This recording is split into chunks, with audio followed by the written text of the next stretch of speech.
Jour 71, esprit d'initiative, prendre l'initiative pour construire un avenir juste. Introduction, le serment de l'intégrité, je suis un acteur du changement. Je refuse la compromission et la complaisance. À partir d'aujourd'hui, je m'engage à incarner l'intégrité, non par obligation, mais par conviction. Je ne serai plus un spectateur passif. Je choisis d'être un leader de la transparence. Beaucoup de gens attendent que quelqu'un d'autre agisse à leur place.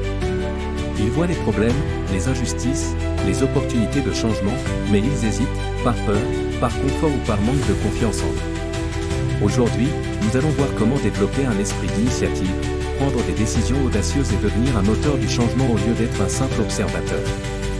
1. Pourquoi prendre l'initiative est essentiel. Le progrès ne vient jamais de l'inaction. Les risques de ne jamais prendre d'initiative, on se contente d'observer au lieu d'agir. Les opportunités passent et on reste au même niveau. On laisse les autres décider à notre place. Solution, développer une attitude proactive et devenir un acteur du changement. 2. Développer une attitude proactive à passer de l'observation à l'action. Beaucoup analysent et critiquent, mais peu prennent des décisions concrètes. Exercice, identifier une situation où vous auriez pu prendre l'initiative mais où vous avez attendu. Pourquoi n'ai-je pas agi? Qu'est-ce que j'aurais pu faire différemment? Comment puis-je me préparer à agir la prochaine fois? Résultat, vous prenez conscience des moments où vous avez laissé passer des occasions d'agir. B. Osez faire le premier pas. L'action commence par une première décision, aussi petite soit-elle. Stratégie, engagez-vous sur une action immédiate. N'attendez pas d'avoir toutes les informations pour commencer. Testez une idée avant d'attendre la perfection. Soyez à l'aise avec l'incertitude, car aucun plan n'est jamais parfait. Résultat, vous devenez plus réactif et plus confiant dans vos prises de décision. 3. Prendre des initiatives concrètes. Identifier un problème et proposer une solution. Les leaders ne se contentent pas de voir les problèmes, ils apportent des solutions. Exercice, trouvez une opportunité d'amélioration dans votre environnement. Quels problèmes récurrents observez-vous autour de vous? Quelles seraient les premières étapes pour apporter une solution? Qui pourrait vous aider à mettre cette idée en place? Résultat, vous commencez à voir chaque difficulté comme une opportunité de leadership. B. Mobiliser les autres pour agir. L'initiative ne signifie pas tout faire seul, mais inspirer les autres à agir aussi. Stratégie, engagez votre entourage dans votre projet. Expliquez votre vision et pourquoi elle est importante. Assignez des rôles et déléguez pour que l'action soit collective. Valorisez les contributions de chacun pour motiver l'engagement.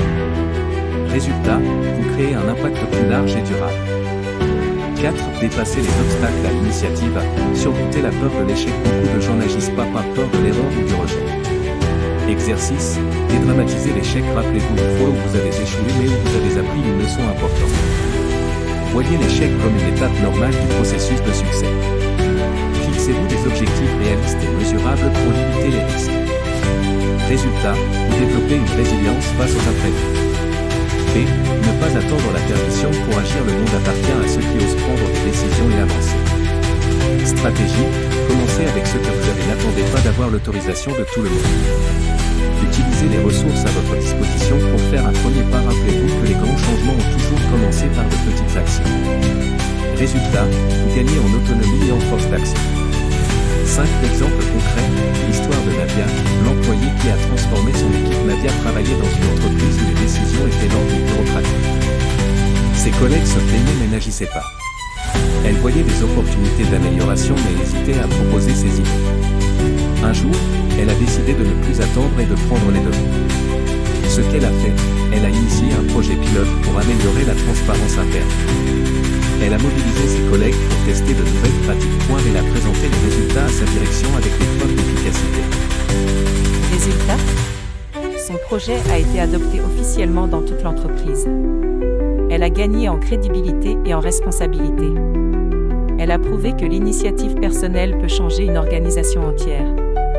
Leçon, ceux qui osent prendre des initiatives finissent par inspirer les autres et créer un réel impact. Réflexion personnelle, suis-je un observateur ou un acteur du changement? Ai-je déjà hésité à agir par peur du regard des autres? Quels sont les domaines où je peux prendre plus d'initiative? Suis-je prêt à passer à l'action sans attendre que tout soit parfait?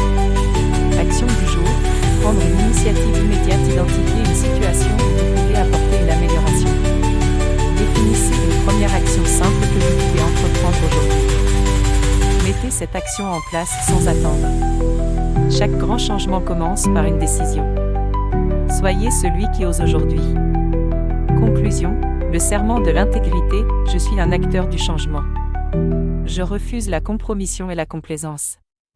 À partir d'aujourd'hui, je m'engage à incarner l'intégrité, non par obligation, mais par conviction. Je ne serai plus un spectateur passif. Je choisis d'être un leader de la transparence.